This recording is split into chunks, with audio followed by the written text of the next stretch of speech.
పడదుగా కనుకిప్పుడు ఎదరున్నది కల్లైపోదుగా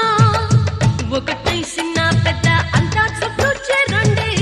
తక్కై ఆటాడించి సోదం చూడండి చంద్రుల్లో కుందేలో సందెల్లో అందాలు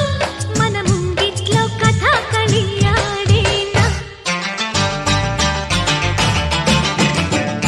అసలు భూలోకం ఇలాంటి సిరి చూసి ఉంటదా కనుక ఈ చిత్రం స్వర్గానికి చెంది ఉంటదా అమ్మ బ్రహ్మదేవుడు హరి కొంప ముంచినావురు ఎంత గొప్ప సొగసురు యాడదాచినావురు